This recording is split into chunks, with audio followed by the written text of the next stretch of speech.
Hey everyone, welcome to this year's Haunted Simmons. For those of you who can't make it, we're going to give you just a quick run through. So if you want to follow me, we'll bring you out to the first stop. We're going to pass through our entranceway and into our rotunda. And then we're going to head over to our east wing for the very first video so you can get a little bit of the history of Haunted Simmons and Simmons itself. And here we are in the east wing. And if you want to take a seat, we'll get ready and start the video.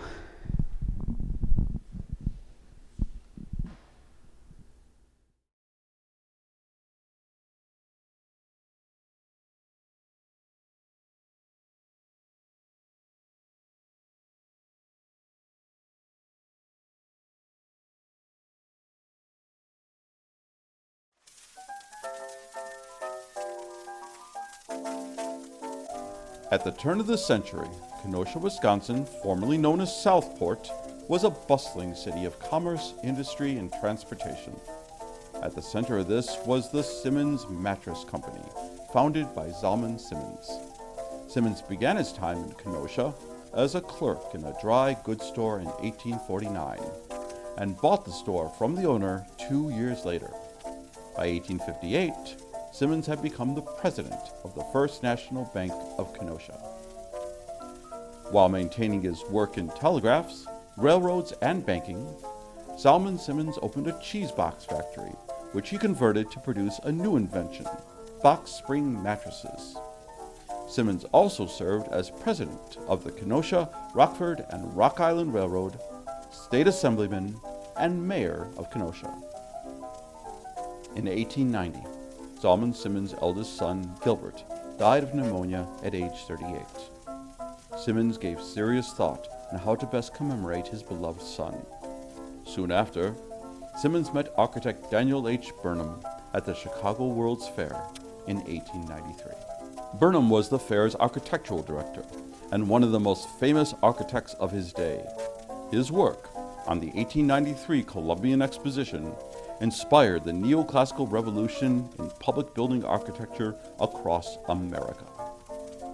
Enamored of the style, Zalman Simmons and Burnham talked about designing a library for Kenosha, quote, of sufficient size to hold over 30,000 volumes, materials to be used, stone, steel, and hardwood, made fireproof, unquote. In 1899, the city of Kenosha was offered the library. Zalman Simmons gave the funds to build the library and buy all the books and furnishings, with 4 requirements: that the city of Kenosha would levy a tax to support the library, any remaining funds would be used to purchase books, the library would open at least 6 hours every day, and the library be named the Gilbert M. Simmons Memorial Library after his son.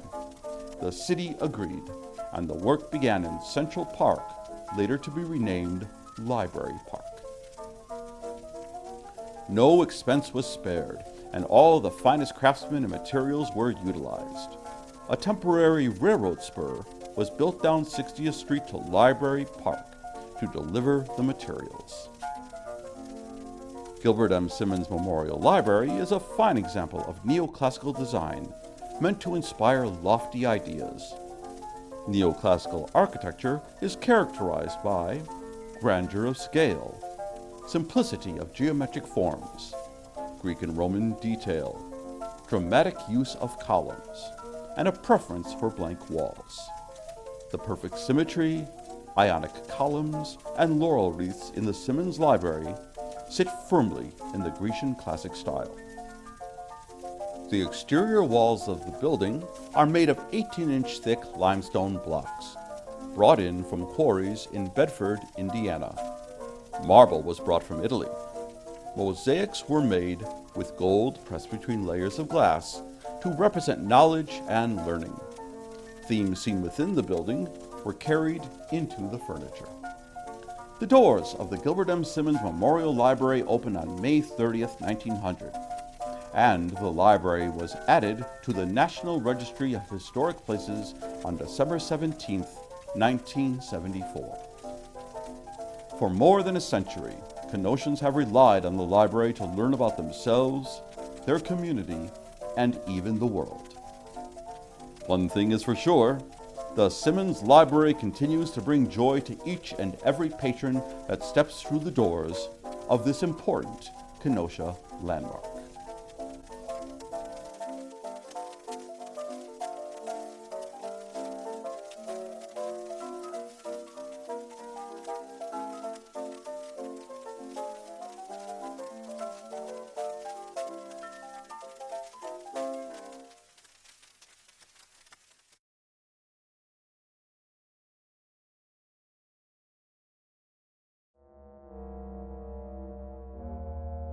The Gilbert M. Simmons Library is a historic and architectural treasure.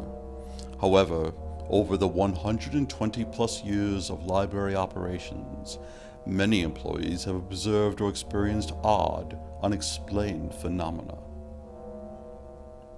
Some staff have heard sounds of someone working in a cubicle next to them, but no one is there. Many strange things have happened when the library is closed or when someone is here alone. So, at closing, the workers get people out of the building as quickly as possible, and they themselves get out fast too, because most of the eerie events take place at night. You may have heard rumors of ghosts, hauntings, and dead bodies buried in the basement. Do the evil characters that lurk in some of these books awake and join restless spirits, wandering about, moving chairs and dropping books? Or could those noises and movements be explained by logical thinking? For example, normal building settling or heating and cooling system noises. We can't say for sure. However, this is a place for storytelling, so come and listen and decide for yourself.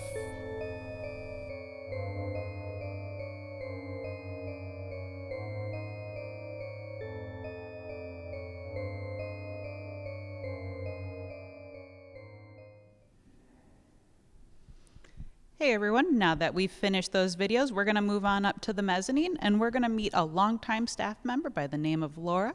She's going to share some stories with us. Come on, let's keep on moving on to our next stop.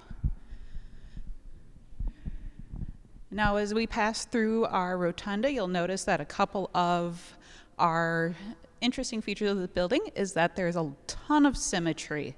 You'll notice that we have 4 doors surrounded by columns, and 3 of those doors are actually functional, and the one right over here is what we like to call the door to nothing. And we say that because in our effort to stay in symmetry, there is quite literally just a wall there, hence the door to nothing. And now we're going to head on upstairs to the mezzanine. We'll meet Laura and hear a little bit of her adventures here at KPL.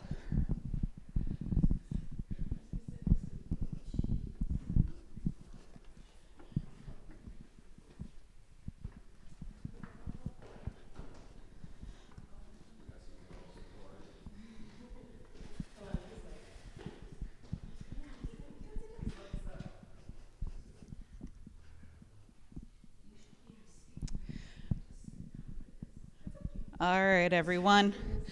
Thank you for making it all the way up the stairs.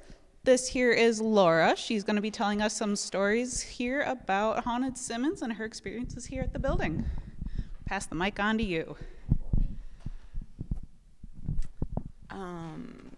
Hi, welcome everyone. I'm Laura Kostelik, retired reference specialist from Kenosha Public Library.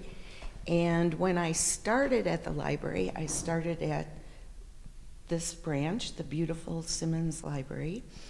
And over the course of the years that I worked here, I had many interesting, unexplainable events. And I'd like to tell you my most unforgettable one. So I had just started here, and I was working here for about 2 or 3 months. And it was a summer's night, and we were about to close at 8 o'clock. I was working with one other person, a reference librarian named Bruce. So we did our closing procedures, which included making sure there were no patrons in the library, making sure everything was picked up. All the chairs were pushed in. Everything was straightened up for the next day. So after we did all of that, we locked the front door, turned off the lights, and went down the spiral staircase to the basement, checked the basement, and walked down the hall, turning off the lights, checking the restrooms. And there's a door that separates the staff area from the public area, and it has a keypad with a lock. So Bruce, put in the code, and it didn't work. He put it in several more times, and it still didn't work.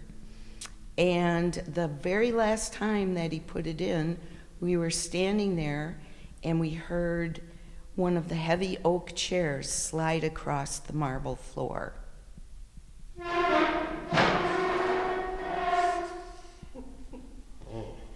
So we looked at each other, and he said, "Somebody's upstairs, got to go up there and check." And I said, "Well, I'm not staying down here by myself." So we went back upstairs, turned on the lights as we're going, and calling out, "Hello, hello, is anyone here?" And so we checked the library to make sure that no one was in here. He went one direction, I went the other, and we met back at the circulation desk. And not only was no one here, but all the chairs were pushed in nicely like we had left them. So we stood there for a second, trying to kind of figure out what we were going to do. And as we were standing there, we heard a big stack of newspapers fall on the floor upstairs in the mezzanine. At that time, the back file of the newspapers was kept in a little room off the mezzanine, and the stacks were maybe 1 to 2 feet tall, and we distinctly heard one of those fall onto the floor. In those days, that was a great place to hide if you were going to hide in the library overnight. So we said, "Aha, the person's up there." So we came up the stairs, went into the little room. Nobody was in there, and the newspapers were all perfectly stacked. So I said, "Okay." So we went back downstairs. We're staying by the circ desk, and as we're standing there, we start to hear tapping.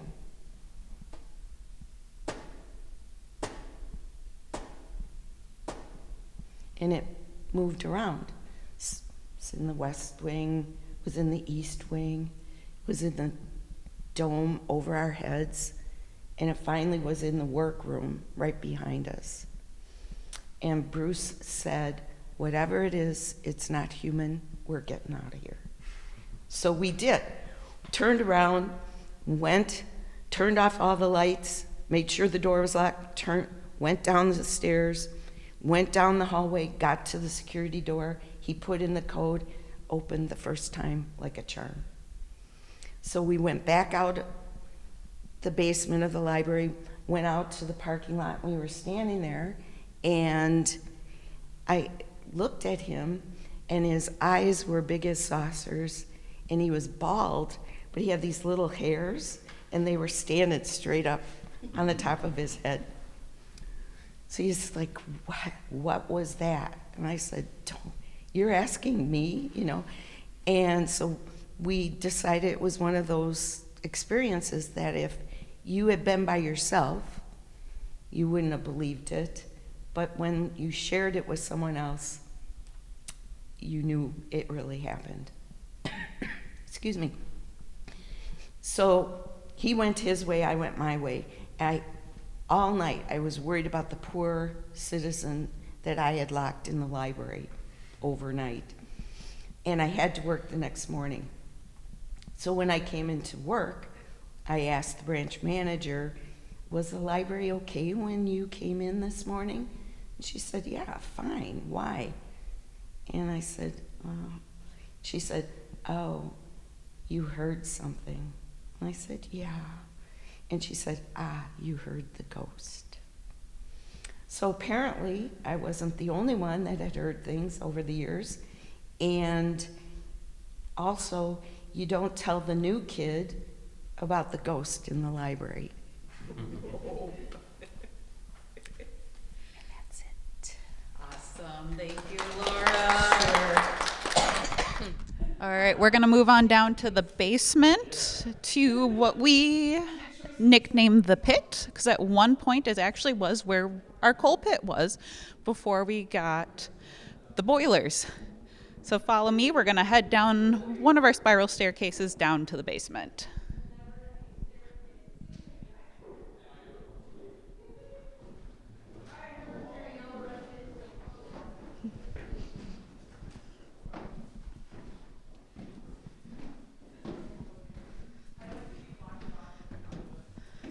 So as we go down these stairs, we're actually going into the staff area, which is normally not accessible to the public.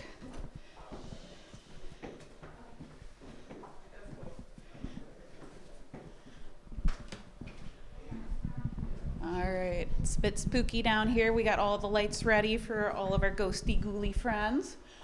We're gonna come on over to this other space, and we're gonna introduce you to one of our longtime residents, Catherine Durkee.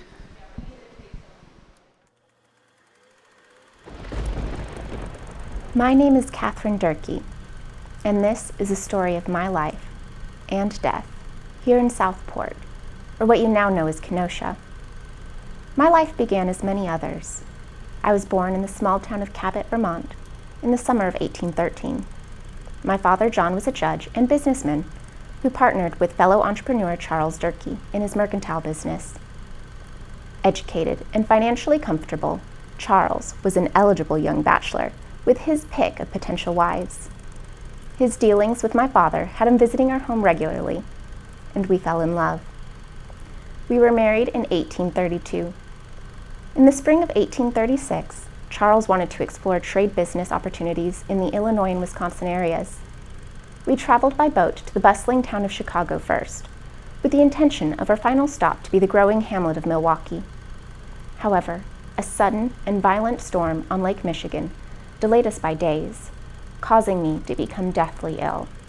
So much so that I was willing to risk my life to get to the safety of the shore. This turned out to be a blessing in disguise, as Charles and I fell in love with Southport and found ample opportunities to explore business and political offerings. Charles and I were fortunate enough to rent a room in the famous Rizike House on Pike Creek Island, which was run by Miles Toby. It was in the meeting room of this business that the future of Southport was discussed by the citizens of the town. My husband was chosen as the Southport representative at the first territorial legislature of Wisconsin. He also helped Mr. Deming build a community building that housed a store and a shoe shop. In the spring of 1837, Charles and I moved into our own home, which was a log cabin constructed of oak and black walnut. It was located on the south corner of the land of Library Park. Sadly for me, it was not meant to be. Although almost 2 years had passed, I never really recovered from my illness in the storm. On August 24, 1838, I took my last breath at the age of 25 from what was most likely a congenital heart disease. Before I died, I requested to be buried in the most beautiful place in Kenosha, at the south end of our property. You may know it as Green Ridge Cemetery, just a few blocks from where we stand. As for the love of my life, my husband, Charles Durkee, he went on to become a Wisconsin senator and continued to be a prominent Kenosha resident. He passed at the age of 64. However, the story does not end there, my friends, for it was too early for me to go. I had so much left to accomplish in the fair town of Kenosha. My body may be gone, but my spirit is still here, on this ground, in this building. I roamed the land I walked with my beloved Charles, often stopping to leave my mark by moving a chair in its place or placing a favorite book on a table for someone to find and read. Until my soul is rested, you will find me here in Simmons Library. Merry meet, merry part, and merry meet again.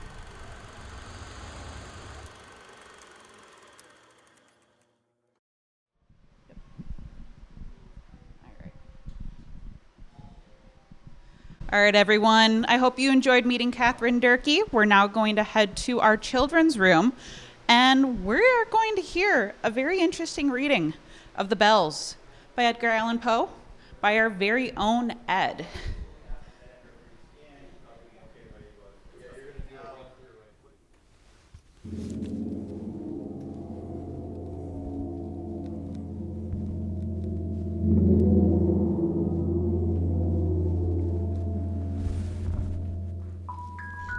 And now, a reading from a poem by Edgar Allan Poe, The Bells.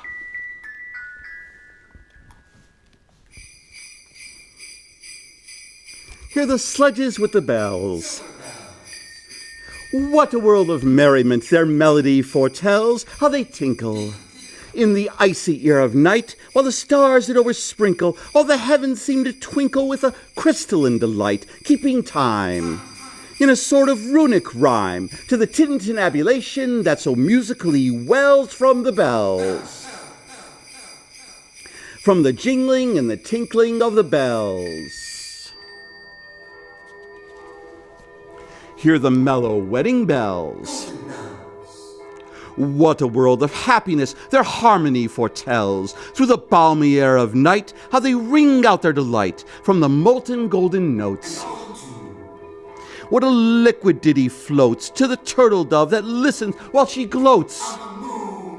Oh, from out the sounding cells, what a gush of euphony voluminously wells. How it dwells on the future, how it tells of the rapture that impels. To the swinging and the ringing of the bells. Of the bells. To the rhyming and the chiming of the bells.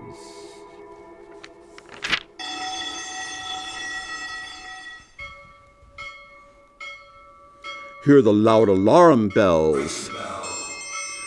What a tale of terror now their turbulency tells. In the startled ear of night, how they scream out their affright. Too much horrified to speak, they can only shriek out of tune. In a clamorous appealing to the mercy of the fire, in a mad expostulation with the deaf and frantic fire, leaping higher with a desperate desire and a resolute endeavor, now to sit or never by the side of the pale-faced moon. Oh, the bells, what a tale their terror tells. How they clang and clash and roar, what a horror they outpour on the bosom of the palpitating air.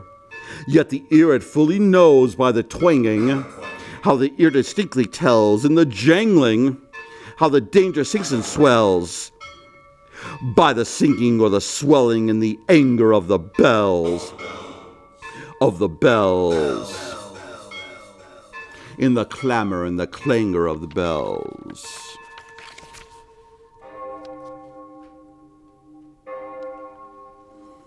Hear the tolling of the bells. What a world of solemn thought their monody compels. In the silence of the night, how we shiver with affright at the melancholy meaning of their tone. For every sound that floats from the rust within their throats. And the people, the people, they that dwell up in the steeple, and who tolling in that muffled monotone feel a glory in so rolling on the human heart of stone. They are neither man nor woman, they are neither brute nor human. And their king it is who tolls, and he rolls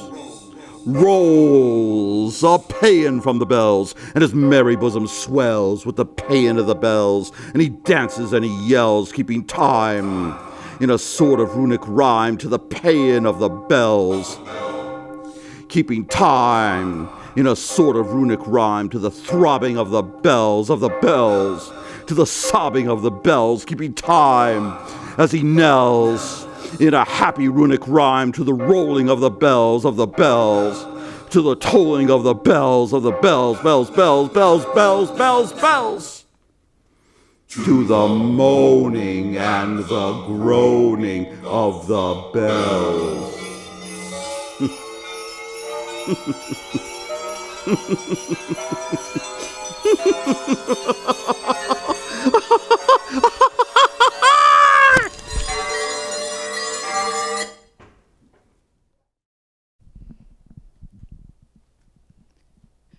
don't know about you guys, but I have goosebumps from that every time I hear it, every year.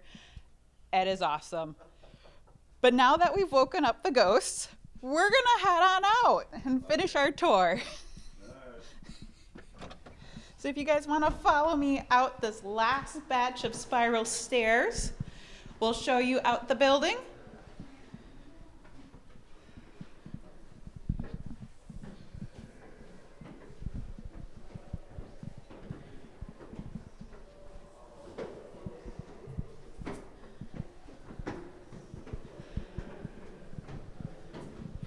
All right, everyone, thank you so much for joining us for Haunted Simmons this year. We're glad you could join us, and we hope to see you in person maybe next year.